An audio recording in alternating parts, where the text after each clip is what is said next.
नमस्कार।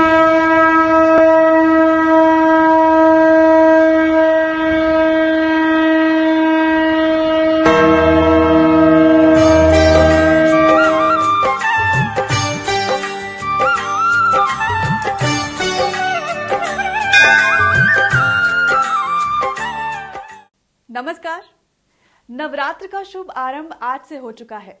आज चैत्र का पहला नवरात्रा है और आज इस वीडियो के माध्यम से हम आपको लेकर चलने वाले हैं नवरात्र की यात्रा पर।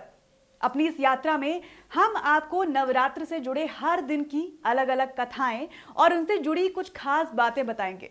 तो चलिए शुरुआत करते हैं इस यात्रा की। नवरात्रि का त्योहार 9 दिनों तक चलता है। इन 9 दिनों में मां दुर्गा के अलग अलग स्वरूपों की उपासना की जाती है। नवरात्रि का पहला दिन मां दुर्गा के शैलपुत्री स्वरूप को समर्पित है। पर्वतराज हिमालय के घर पुत्री रूप में उत्पन्न होने के कारण इनका नाम शैलपुत्री पड़ा। नवरात्र पूजन में पहले दिन इनकी उपासना का विधान है। तो आइए अपनी इस वीडियो में हम आपको बताते हैं माता शैलपुत्री की कथा और इनकी पूजा विधि। एक बार प्रजापति दक्ष ने एक बहुत बड़ा यज्ञ किया। इस यज्ञ में उन्होंने सारे देवताओं को अपना अपना यज्ञ भाग प्राप्त करने के लिए निमंत्रित किया, लेकिन शंकर जी को उन्होंने इस यज्ञ में आमंत्रित नहीं किया। सती ने जब सुना कि उनके पिता एक अत्यंत विशाल यज्ञ का अनुष्ठान कर रहे हैं, तो वो वहां जाने के लिए व्याकुल हो उठी। उन्होंने अपनी ये इच्छा शंकर जी को बताई। सारी बातों पर विचार करने के बाद उन्होंने कहा कि प्रजापति दक्ष किसी कारण से हमसे नाराज हैं। अपने यज्ञ में उन्होंने सारे देवताओं को निमंत्रित किया है और उनके यज्ञ भाग भी उन्हें समर्पित किए हैं, लेकिन हमें जानबूझकर उन्होंने नहीं आमंत्रित किया, कोई सूचना तक नहीं भेजी है। ऐसी स्थिति में तुम्हारा वहां जाना सही नहीं होगा। शंकर जी के कहने से भी सती नहीं मानी। उनका प्रबल आग्रह देखकर भगवान शंकर जी ने उन्हें वहां जाने की अनुमति दे दी। सती ने पिता के घर पहुंचकर देखा कि कोई भी उनसे आदर और प्रेम के साथ बातचीत नहीं कर रहा है। केवल उनकी माता ने स्नेह से उन्हें गले लगाया। बहनों की बातों में व्यंग्य और उपहास के भाव भरे हुए थे। परिजनों के इस व्यवहार से उनके मन को बहुत दुख पहुंचा। ये सब देखकर सती का हृदय क्षोभ, ग्लानि और क्रोध से संतप्त हो उठा। उन्होंने सोचा कि भगवान शंकर जी की बात ना मान यहाँ आकर मैंने बहुत बड़ी गलती कर दी। वो अपने पति भगवान शंकर के इस अपमान को सह न सकी।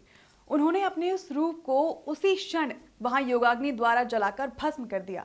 वज्रपात के समान इस दुखद घटना को सुनकर शंकर जी ने क्रोध में आकर अपने गणों को भेजकर दक्ष के उस यज्ञ का पूर्णतः विध्वंस करा दिया। सती ने योगाग्नि द्वारा अपने शरीर को भस्म कर अगले जन्म में शैलराज हिमालय की पुत्री के रूप में जन्म लिया। इस बार वे शैलपुत्री नाम से विख्यात हुई। मां शैलपुत्री की पूजा विधि। मां का ये स्वरूप बेहद ही शुभ माना जाता है। इनके हाथ में त्रिशूल और दूसरे हाथ में कमल है और ये देवी वृषभ पर विराजमान है, जो संपूर्ण हिमालय पर राज करती हैं। नवरात्रि के पहले दिन मां शैलपुत्री की पूजा करने के लिए इनकी तस्वीर रखें और उसके नीचे लकड़ी की चौकी पर लाल वस्त्र बिछाएं। इसके ऊपर केसर से शंख लिखें और मनोकामना पूर्ति गुटिका रखें। इसके बाद हाथ में लाल फूल लेकर शैलपुत्री देवी का ध्यान करें और इस मंत्र का जाप करें। ओम ऐं ह्रीं क्लीं चामुंडाय विच्चे, ओम शैलपुत्री देव्ये नमः।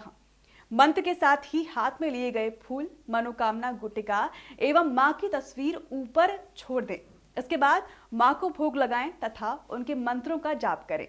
यह जाप कम से कम 108 बार होना चाहिए। आशा है कि आपको हमारा ये वीडियो पसंद आया होगा। नवरात्र से जुड़ी अलग अलग दिन से जुड़ी कथाएं जानने के लिए आप सब्सक्राइब करिए हमारे चैनल त्रिलोक को और साथ ही साथ अगर आपको वाकई ये वीडियो पसंद आया तो इसे लाइक एंड शेयर करना बिल्कुल भी ना भूलें और बेल आइकन पर क्लिक जरूर करें ताकि अगले वीडियो का नोटिफिकेशन आप तक जरूर पहुंचे। धन्यवाद।